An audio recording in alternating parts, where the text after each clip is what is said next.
جو ہے مظاہرے ہوئے کے الیکٹرک کے خلاف، لیکن کے الیکٹرک کا کوئی بھی نمائندہ مذاکرات کرنے کے لیے نہیں آیا۔ مذاکرات کرنے کے لیے کون آیا؟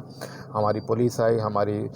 ڈسٹرکٹ کی انتظامیہ آئی، ڈپٹی کمشنر آئے، اسسٹنٹ کمشنر آئے، پولیس کے افسران آئے، لیکن کے الیکٹرک کا کوئی بھی نمائندہ مذاکرات کرنے کے لیے نہیں آیا۔ اس کا مطلب کہ اتنے بے حس ہو چکے ہیں اور کہ انہیں عوام کی پرواہ نہیں، اور وہ پیسہ کمانے میں، اربوں روپے کمانے میں اتنے بیزی ہیں کہ انہیں پرواہ نہیں ہے کہ کراچی شہر میں عوام کے ساتھ کیا ظلم وہ کر رہے ہیں۔ بس ان کو صرف اور صرف لالچ لگا ہوا ہے کہ کراچی کے عوام کی جیبوں سے پیسے کیسے نکالنے ہیں۔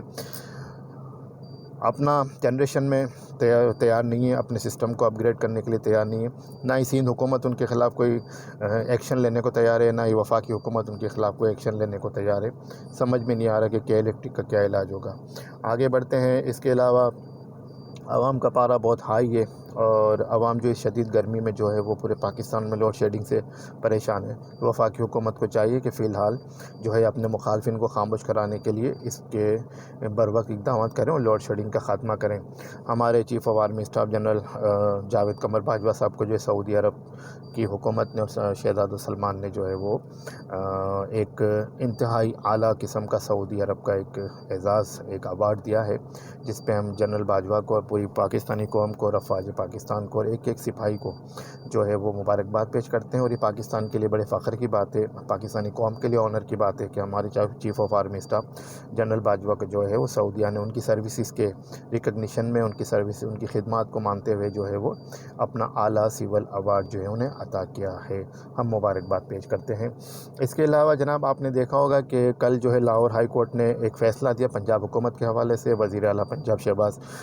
حمزہ شہباز کے الیکشن کے حوالے سے، اور آج کا دن مقرر تھا کہ آج 4 بجے ووٹنگ ہونی تھی، لیکن پی ٹی آئی جو ہے پہلے اس کے اوپر جو ہے وہ پی ٹی آئی کے رہنما جشن منا رہے تھے، مٹھائیاں کھا رہے تھے، لیکن جب فیصلہ پڑا، اس کا آپریٹو پیرا پڑا، اس کا لاسٹ پیرا پڑا، کنکلوڈنگ پیرا پڑا، تو ان کو سمجھ میں آئے کہ یہ تو کیا ہو گیا، یہ خوشی منانے والی بات نہیں ہے۔ آج وہ فوری طور پہ عمران خان صاحب کی ہدایت پہ سپریم کورٹ چلے گئے، اور سپریم کورٹ نے آج ہی ان کی اس پٹیشن کو جو ہے ٹیک اپ کیا، اور اس بات کو کے اثر کو ظاہر کیا کہ 12 بجے عدالتیں صرف ان کے لیے نہیں کھلتی، بلکہ 12 بجے عدالتیں کسی اور کے لیے بھی کھل سکتی ہیں۔ اور آج صبح جو ہے وہ ان کی جو ہے پٹیشن کو ٹیک اپ کیا، اور آج ہی اسے سنا گیا، اور آج پورے دن کی بحث و مباحثے کے بعد، بڑی ہاٹ ڈیبیٹ کے بعد یہ طے پایا ہے، اور اس میں جو ہے پرویز الہی کو بھی طلب کر لیا گیا، حمزہ شہباز وزیر اعلیٰ پنجاب کو بھی طلب کر لیا گیا لاہور سپریم کورٹ کی رجسٹری میں، اور وہاں پہ یہ طے پایا ہے، اور یہ سب سے بڑا نقطہ یہ تھا کہ 17 جولائی کو پنجاب میں اور لاہور میں ضمنی الیکشن ہونے جا رہے ہیں، جو پی ٹی آئی کے 20 اراکین ڈی سیٹ ہوئے ہیں ان کی نشستوں پہ، جس میں تقریباً جو ہے نون لیگ نے پی ٹی آئی کے منرف اراکین کو ٹکٹ جاری کیا ہے، تو اس الیکشن تک جو ہے اس الیکشن کو روکا جائے۔ تو تمام فریقین کے دلائل کو سننے کے بعد، تمام فریقین کی باتوں کو سننے کے بعد، آج جو ہے وہ سپریم کورٹ نے یہ فیصلہ دیا ہے کہ اب جو ہے وزیر اعلیٰ پنجاب کا جو ری پولنگ ہوگا، دوبارہ جو ان کا الیکشن ہوگا، وہ جو ہے وہ 22 جولائی 2022 کو ہوگا۔ جی جناب، عید کے بعد میں ہوگا، اور 17 جولائی کے لیے ضمنی الیکشن کے بعد 22 جولائی 2022 کو دوبارہ سے وزیر اعلیٰ پنجاب کے انتخاب کے لیے الیکشن ہوگا۔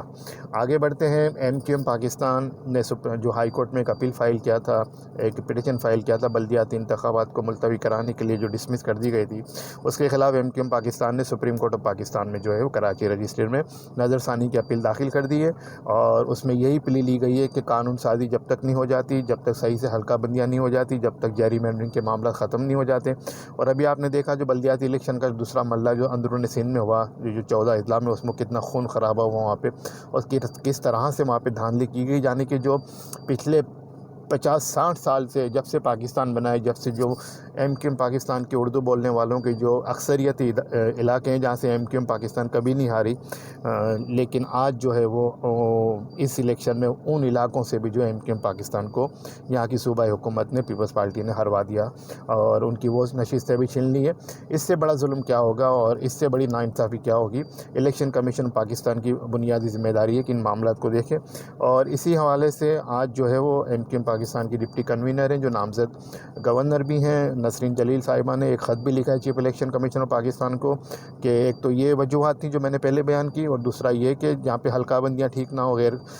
غیر حتمی فہرستیں ابھی تک ہیں، اگست میں جو ہے جا کے وہ حتمی فہرستیں شائع ہونی ہیں، اور جو ہے وہ قانون سازی میں ابھی ترامیم ہونی ہے، بلدیاتی قانون میں جو ہے ترامیم ہونی ہے، وہ ٹھیک سے نہیں ہے، پلس جو ہے کراچی میں جو ہے کورونا کی شرح بھی بڑی تیزی سے پھیل رہی ہے، کورونا بڑی تیزی سے پھیل رہا ہے۔ ان حالات میں بلدیاتی الیکشن کرانا ٹھیک نہیں ہے اور ناممکن نظر آتا ہے، اس لیے ایک خط کے ذریعے MQM پاکستان نے دوبارہ سے chief election commissioner of Pakistan سے یہ استدعا کی ہے کہ فی الحال بلدیاتی الیکشن کو کراچی حیدرآباد میں جو ہے وہ ملتوی کیا جائے، اور یہی یہی استدعا جو ہے وہ التوا مانگا گیا ہے سپریم کورٹ سے بھی۔ آگے بڑھتے ہیں۔ وزیر اعظم پاکستان نے کل زورانے پہ سابق صدر آصف علی زرداری اور وزیر خارجہ جو ہیں اور چیئرمین بھی ہیں پیپلز پارٹی بلاول بھٹو کو اپنے پاس بلایا زورانے پہ دوپہر کے کھانے پہ، اور ان سے جو ہے وہ شکایت کی ہیں، اور ان کے سامنے جو اتحادیوں کے تحفظات وہ رکھیں، خاص کر MQM پاکستان کے جو تحفظات ہیں سندھ کے حوالے سے، کہ پیپلز پارٹی جو ہے MQM پاکستان کے ساتھ کیے گئے معاہدے پہ بالکل بھی عمل نہیں کری، سامنے رکھا ہے، لیکن اس کا آؤٹ کم کیا ہوا، اس کا رزلٹ کیا ہوا، اب تک اس کا کچھ نہیں پتہ چلا، کوئی خبر سامنے نہیں آئی کہ زرداری صاحب نے بلاول صاحب نے اس بارے میں کیا بتایا، اور وہ کیا اس معاہدے پہ عمل درآمد کرنے کو تیار ہیں یا نہیں، یا ان کی پیپلز پارٹی کی صوبائی حکومت جو ہے وہ MQM کو جو معاہدہ کیا اس میں اکوموڈیٹ کرنے کو تیار ہے یا نہیں ہے، یا جو MQM کے جو بنیادی مطالبات ہیں خاص کر بلدیاتی قوانین میں ترامیم کے حوالے سے اس کو ماننے کو تیار ہے یا نہیں ہے۔ لیکن اب تک نہ ہی وزیر اعظم کی طرف سے کنوے کیا گیا ہے، نہ ہی پیپلز پارٹی کی اعلیٰ قیادت کی طرف سے کنوے کیا گیا MQM پاکستان کو کہ آگے کا روڈ میپ کیا ہوگا۔ آگے بڑھتے ہیں۔ NH 245 کا الیکشن کراچی میں، جو کہ مرحوم عامر لیاقت صاحب کی وفات کی وجہ سے خالی ہوا ہے، اس میں جو ہے وہ بڑی ہاٹ خبریں چل رہی ہیں 2-3 دن سے کہ MQM پاکستان میں، اور MQM پاکستان کے سابق ڈپٹی کنوینر کہہ لیں، سربراہ کہہ لیں، ڈاکٹر فاروق ستار کے درمیان مذاکرات چل رہے ہیں، اور ڈاکٹر فاروق ستار جو ہے وہ MQM پاکستان میں آنے کو تیار ہیں، اور بقول ذرائع کہ MQM پاکستان یہ چاہتی ہے کہ فاروق ستار ان کے ٹکٹ پہ الیکشن لڑیں، پتنگ کے نشان پہ لڑیں، اور وہ حتمی جو مذاکرات ہیں ڈاکٹر خالد مقبول صدیقی کے درمیان، ڈاکٹر فاروق ستار کے درمیان، جو ذرائع بتایا جو میڈیا سے خبریں ملیں وہ یہ ہے کہ وہ حتمی مراحل میں داخل ہو گئے ہیں۔ مجھے نہیں پتہ اس بارے میں، نہ میں کنفرم کر سکتا ہوں، لیکن جو میڈیا کی رپورٹ سے وہ میں آپ کے سامنے رکھ رہا ہوں۔ اب دیکھتے ہیں کہ ڈاکٹر فاروق ستار کی یہ کوشش ہے کہ وہ تمام جو MQM کے جو تمام جو گروپس ہیں، چاہے وہ PSP ہو، چاہے وہ مہاجر قوم موومنٹ حقیقی ہو آفاق احمد کی، اور MQM پاکستان ہو، یا ڈاکٹر فاروق ستار کا جو بحالی تحریک ہے، وہ ان کے مشترکہ امیدوار بنے اور آزاد امیدوار کی حیثیت سے الیکشن لڑیں۔ لیکن MQM پاکستان کی یہ خواہش ہے، ذرائع جو بتاتی میڈیا جو بتاتا ہے کہ ڈاکٹر فاروق ستار دوبارہ سے پارٹی میں آئیں، اور ان کو جو ہے پتنگ کے نشان پہ الیکشن لڑنا چاہیے، ضمنی الیکشن لڑنا چاہیے۔ اب اس میں دیکھتے ہیں مفاہمت ہوگی، مزاحمت ہوگی، یا عداوت قائم رہے گی، لیکن نیتوں کا عمل دخل ہے۔ اگر نیتیں صاف ہیں اور معاملات جو ہے اچھائی کی طرف لے جانے کی کوشش ہے، ارادے مسلم ہے، اور ہم چاہتے ہیں کہ اس قوم کو اس بھنور سے نکالیں، اس شہر کو جو ہے دوبارہ سے ترقی کی راہ پر لے کر آئیں، تو ہمیں چاہیے کہ اپنی انا کو، اپنی ضد کو ایک طرف رکھیں اور آگے کی طرف بڑھیں۔ اسی بات کے ساتھ، اسی ویلوگ کے ساتھ اپنے سلمان مجاہد بلد کو اجازت دیجیے۔ اگلے ویلوگ میں آپ سے ملاقات ہوگی۔ دعا میں یاد رکھیے گا، میرے اس چینل کو جو ہے سبسکرائب کریں، لائک کریں، شیئر کریں، واچ کریں۔ اللہ حافظ۔